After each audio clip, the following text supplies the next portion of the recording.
Good day sa inyong lahat. Again, welcome sa ating online classroom for today. We'll continue our discussion with human rights, no?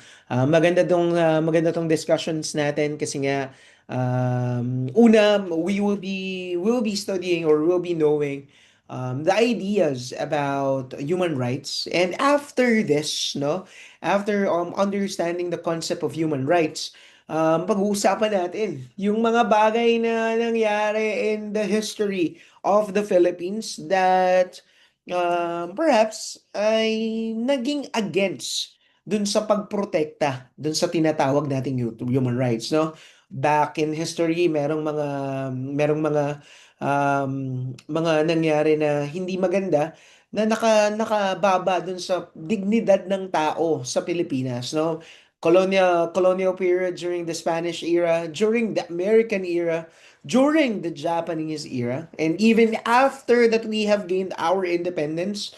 um, Marcos regime, where many injustices happened because of martial law, which we will celebrate, no, in few days, no, and also we will have our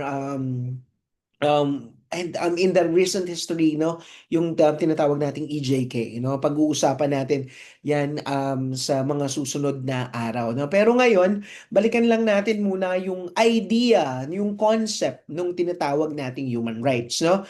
So, alam ko na-discuss ko na ito pero magandang balikan natin, no?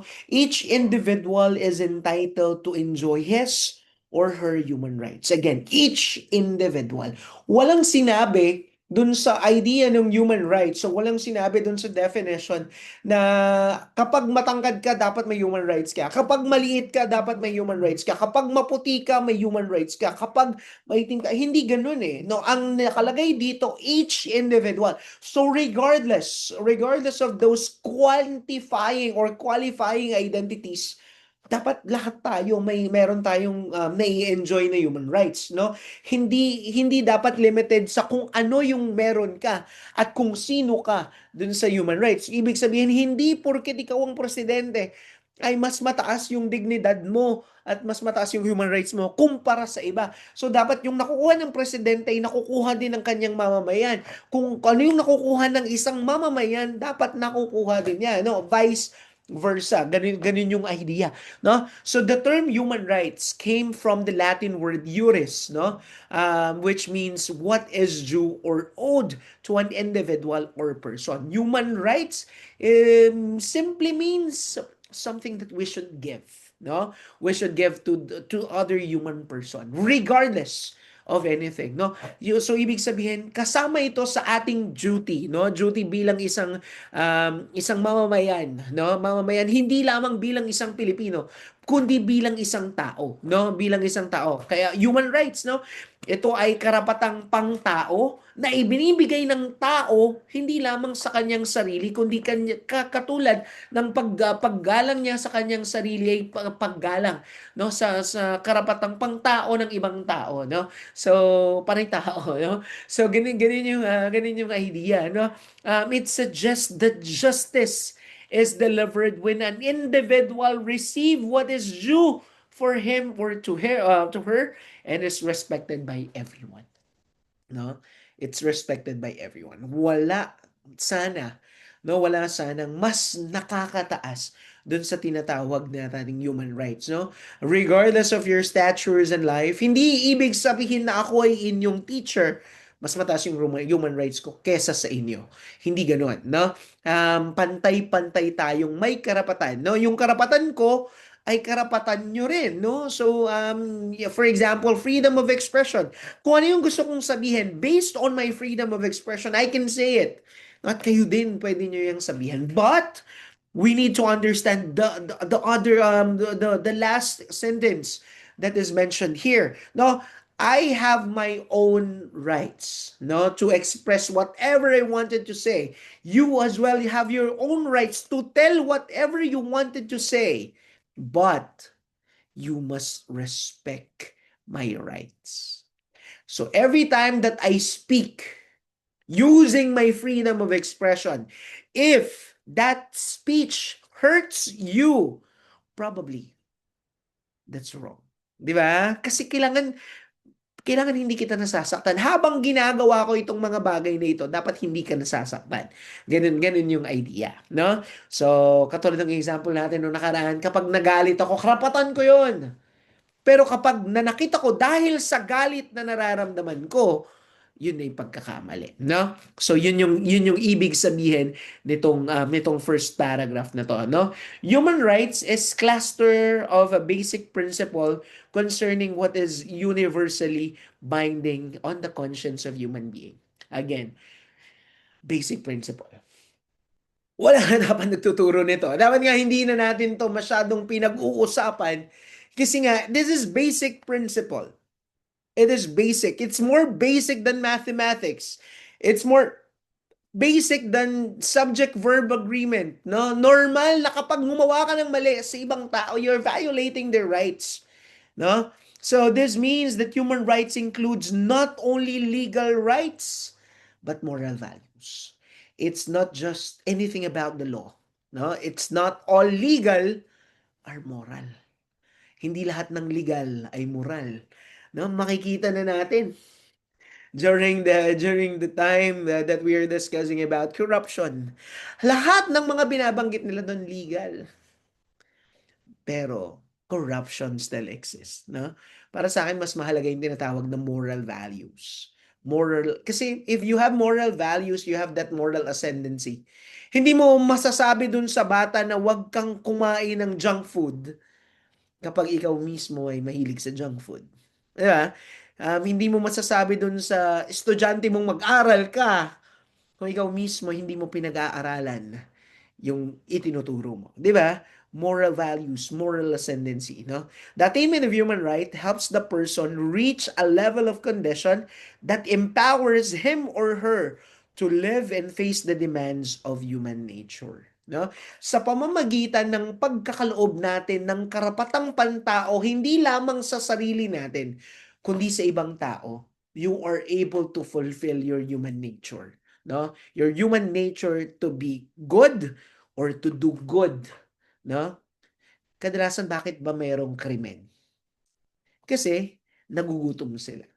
I am not saying this para mag-side dun sa mga um, nagnakaw dahil sa kahirapan. Hindi ganoon yung gusto kong sabihin.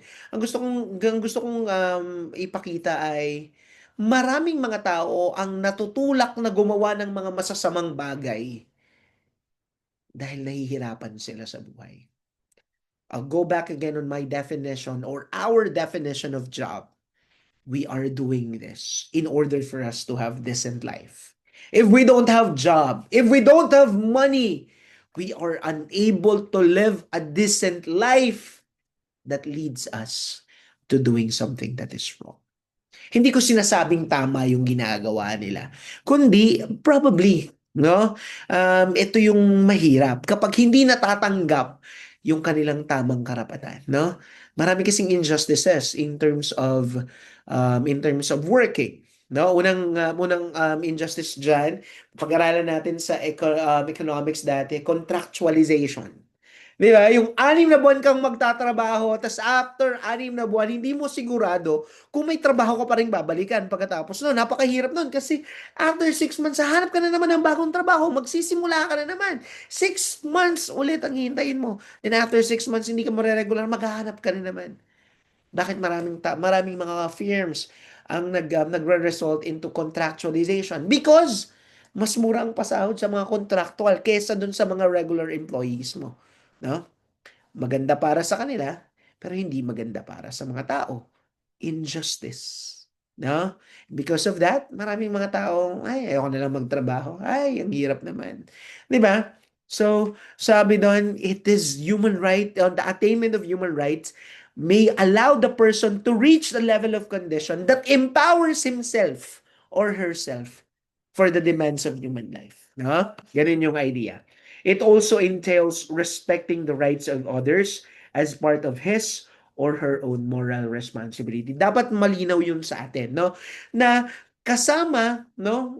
Para masabi natin na nabubuhay tayo bilang isang mabuting tao, hindi lamang yung gumagawa tayo ng mabuti, kundi dapat dapat alam natin, no, we are expressing or we are doing something that is right for others as well. 'Di ba? Hindi lagi yung mabuti para lang sa sarili mo. Dapat iniisip mo rin yung mga bagay na mabuti para sa ibang tao. Ganun lagi, no? It's part, no? It's part of human rights, no? It's part of your human decency na gumawa ka ng mabuti para sa iba. 'Di ba? Kadalasan nangyayari yan sa mga magkakapit-bahay. Di ba? Siyempre, we wanted to live in harmony. We wanted to live a harmonious life as neighbors.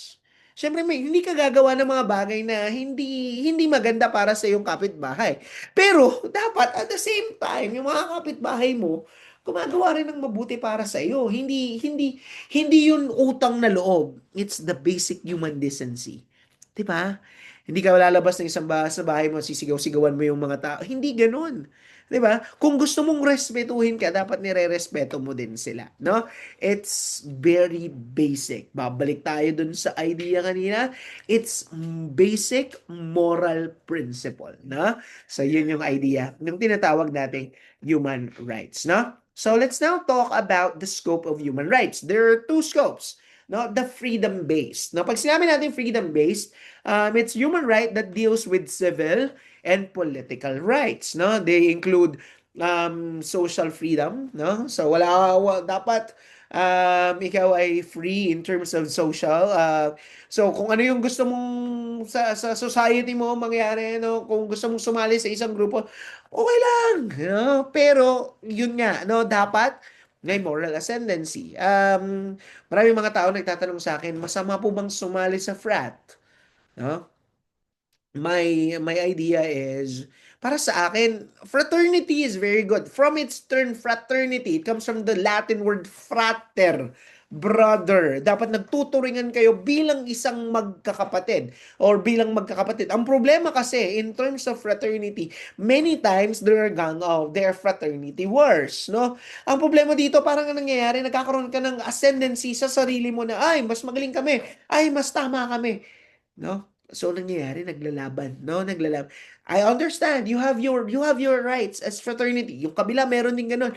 Pag hindi nagtutugma yon, nagkakaroon ng problema, no? Social freedom, equality such as the rights to equal education, no? Dapat lahat tayo may ang parang nakasulat dito sa Bill of Rights ay you have you have the right for you have a right for good education. May karapatan tayong lahat sa isang equal access to education. Yun yung maganda eh, no? Yung hindi dahil mayaman ka, mas maganda yung education na nakukuha mo. Hindi dahil mahirap ka, mababa. Kaya nga, maganda yung ginawa nung Department of Education, nung sinubukan nila, kasi kadalasan, for example, may pera ako, no? Dati, ha? Dati ito. Kapag may pera ka, no? Syempre, kesa idalin mo sa public school yung mga anak mo, eh mas maganda sa sa private school, no? Parang ganun yung idea dati. Pero ngayon, DepEd tries their very best, no? Na gawing pareho. Kung ano yung itinuturo sa private school ay pareho din ng tinuturo sa elementary school, no? Para ay sa public school, no? So pareho, no? Dapat parehong may access. Hindi dapat mas magaling yung private, hindi dapat mas magaling yung public, no? Pareho dapat, no? Pareho. There is a because karapatan niya ng lahat ng tao, no? And opportunities that will enable people to advance regardless of their personal background such as sex, race, ethnicity, religion, disability, and others. No, ito yung isa lang yan sa example, no. It's freedom-based, no. Karapatan mo 'yon because you are a human person, no. Regardless of any quantifiable ideas or identities that you have, no. Next, needs-based. No? Kung kanina, freedom-based, ngayon, needs-based. Need-based is human rights that deals with social and economic rights. They are the type of rights that seek to provide equal opportunity for material needs to be met through availability of resources, no?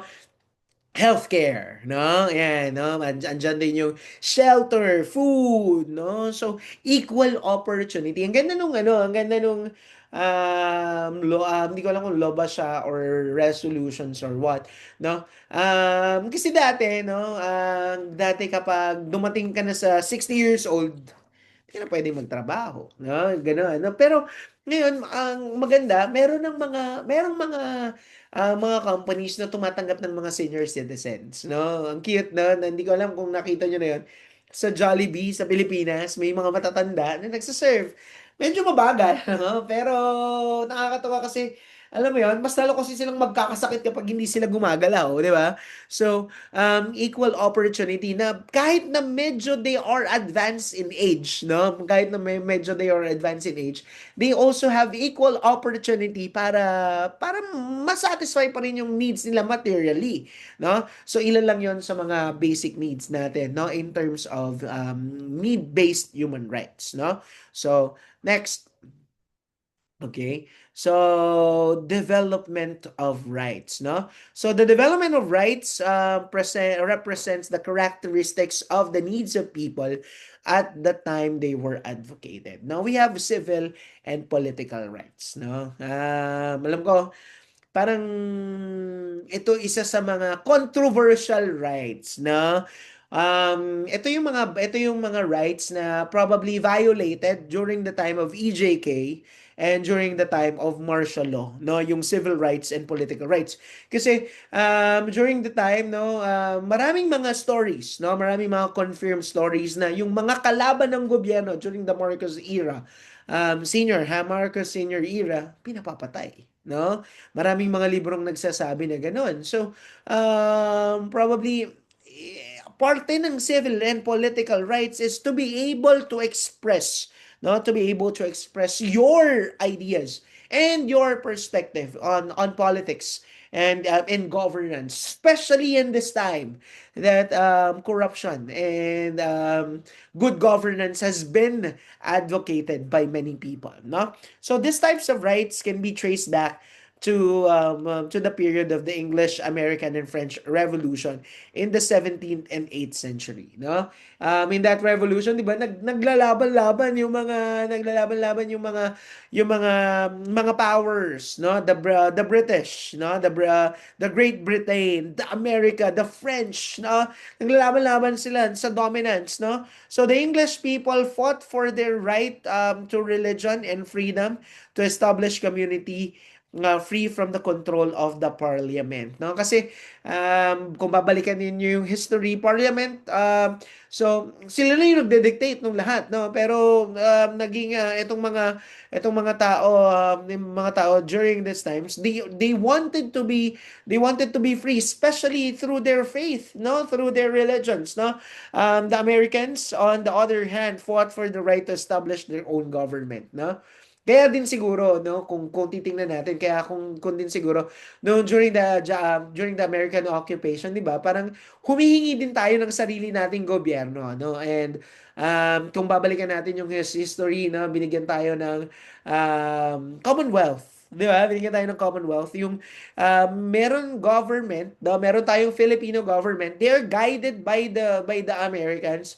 Pero for 10 years, we are guided by the Americans kasi hindi pa daw handa yung Pilipinas for independence kasi sobrang tagal nating sinakop ng Spain, no? So inihahanda daw tayo ng Amerika, no? So kaya siguro gano'n, no? So we also established our own government after then, which later inspired the French to fight against oppression in their own country, leading to French Revolution, no? So this stage of human right development focused on the negative human rights as people fought for freedom from, instead of the rights to, no? In this stage, the government's control or influence is being limited, no? Lalabas dito yung fascism, na Hitler, no? Na parang naging ang nangyayari, the mentality of the people were hindi ko naman sinasabing brainwashed, pero it's dictated by the government, no? Na meron tayong actually meron akong movie na ipapa-search sa inyo, no? At gusto ko panoorin natin, no? Because gusto ko in this year in this week, that will be our news watching, no? That will be our news watching for this week. Papanoorin natin 'yon. It's a film on Nazi, no?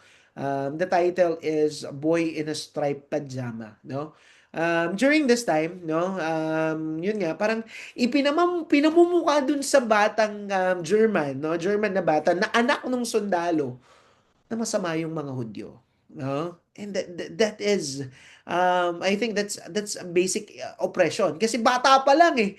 No, bata pa lang ipinamumulat na hindi pantay ang mundo na may mas mataas at mas ano na which is the mentality during the imperialism and the colonialization, no? Kaya nga nagkaroon ng mga world wars, 'di ba? So, kung babalik tayo sa idea ng ganun, probably magkakagulo ulit tayo, no? So, we wanted to limit the government. Ang problema naman dito kasi nililimit naman natin um, yung kakayahan ng gobyerno um, na mag-dictate sa atin, no? Pero kailangan natin ng government to guide us, no? Pero hindi naman totally, no? So the intervention of the government is now minimized, no? Yun lang yung tama, minimized. So example of this rights or freedom from arbitrary arrest, no? Hindi pwedeng bigla ka na lang arestuhin ng walang paliwanag, no? Hindi ka pwedeng ikulong, hindi pwedeng torture, discrimination, peaceful assembly and association. Ang ganda nito, no? Actually, I wanted to focus on the aspect of peaceful assembly, no? Ibig sabihin, may kakayahan bilang isang tao, bilang isang mamamayan, no? Kung may nakikita ka, no? Kung may nakikita kang hindi ayon dun sa nararapat, pwede kayong mag-gather, iparinig ang inyong mga hinaing sa gobyerno, the mga rallies, no? Dati hindi ako naniniwala dyan sa rally-rally na yan, no? Parang waste of time, no? Pero when I see rallies like, yeah, the anti-corruption rally, yeah, it really, no? It really speaks up because yung pag-assemble pa lang ng tao, di ba? No, isang malaking bagay na, no? So, the said rights can be enjoyed only if the government can guarantee them, no? So, maganda ay nangyayari na ito sa ngayon, no? This implies the government is still part of the process in achieving the said rights. Of course, no? Ang pagpoprotekta sa karapatang pantao ay hindi lamang, no? Yeah, higit sa lahat, ito ay binigay sa bawat individual, no? So each individual should respect human rights, no? Pero it should be guided, no? It should be guided by the government, no? Alam ko, naaalala ko kung titingnan natin, no? Kung imagine ninyo, namubuhay tayo sa isang lugar na walang law. Pakagulo. 'Di ba? Yung kung walang gobyernong gagabay sa atin, napakagulo, 'no? Kaya kahit na napakadaming nangyayaring hindi maganda sa gobyerno, hindi ko sinasabing masamang na dapat wala na lang gobyerno, 'no? Ang gusto ko ay as a social science teacher, I wanted the government to go back to the definition of the government. It's the government for the people, of the people, and by the people. No? So protecting this right is in fact part and obligations of the citizens. I understand. But it is also a great government also has a great responsibility of protecting human rights. Kasi sila yung implementer ng law. No? So, yeah. Next. No? Next, we have social and economic and cultural rights, no? So, katulad ng sinabi ko, di ba? Napakaganda nito. May mga PWD, na kung babalikan ninyo, kung titingnan ninyo yung libro ninyo, may mga PWDs doon na nagtatrabaho, di ba? Actually, hindi natin sila dapat tinatawag na PWD, no? Hindi daw yan political rights, no? Or hindi daw yan politically correct. Kasi pag ang PWD is persons with disabilities, no? Ang ganda nung socially accepted term, no? Differently able.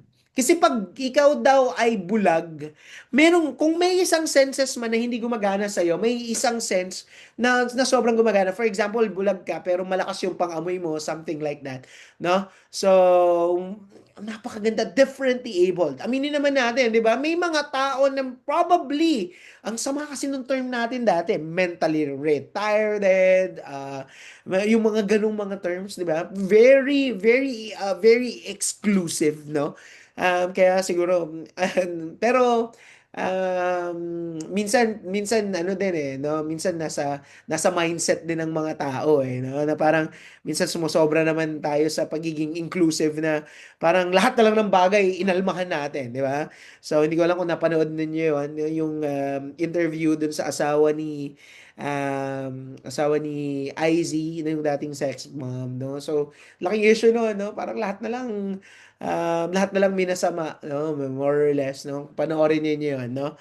So, ang it's not it's your if you're limiting, no, sabi nga sa philosophy, if you put definition on something, if you put something, no, pag nilagay mo siya sa pangalan na yun, parang you limit it, no. For example, tong taong to ay hindi nakakapagsalita, you limit him to that.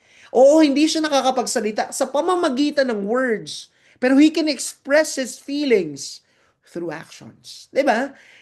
So differently able. Napakaganda, di ba?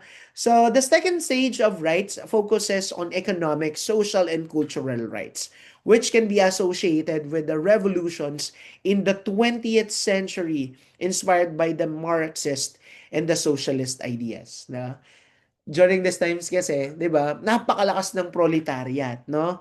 No, naalala ko na naman yung game natin. Sana binabalikan nyo pa yung games na yon, no? Grabe yung proletariat. Kasi ang nasa idea nila, they wanted profit. Kahit na-exploit na yung mga grabe yung mga bourgeoisie, no? Kahit na-exploit na yung mga proletariat, kawawa yung mga workers. They are working hard, but they're not earning more. No? So, gano'n, no? Actually, nangyayari siya until today, no? Yung mga lokohan, no? Yung mga lokohan ng mga trentahin or mga nagtatrabaho, alipin na naman tayo ng salapi. Di ba? Yung parang, hindi ka na halos nagpapahinga sa trabaho, hindi yun talagang nakafocus ka na lang sa work, no? So, because of that, no? Because of that revolution, no? Nagbago yung paningin natin, no?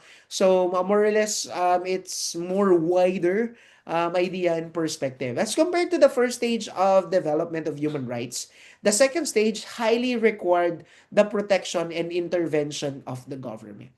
Tulad nga ng sinabi ko, di ba? Sinabi ko, kasi umalis tayo dun sa ano eh, kasi masyado tayong hinawakan ng gobyerno during the time, no? During the fascism era, no? So, gustong kumawala, ano? Gustong kumawala ng ano, kaya totally they don't want the government to be there, no? They don't want to be the government to be there. So, ngayon, gusto naman na merong government intervention, no? So, the second stage focuses on the scopes of needs-based rights instead of focusing on freedom from. Second stage focuses on the words rights to. No? So these types of rights are found under Article 22 and 27 on the Universal Declarations of Human Rights. They include the rights to security. No? Siyempre, sino magbibigay ng security sa iyo? Government. Right to work. So, nagbigay ng listahan ano yung mga dapat sundin in terms of work, no? Protection against unemployment and the right to rest and leisure, di ba? Karapatang magpahinga at mag-enjoy, no? Okay, next. Okay, so I think we'll stop from here. We'll continue our discussion next time. If you have any questions, comment down below or you just message me on my Facebook account and I'll be able to answer. Okay, so goodbye and thank you. Bye. Sino yung pumasok?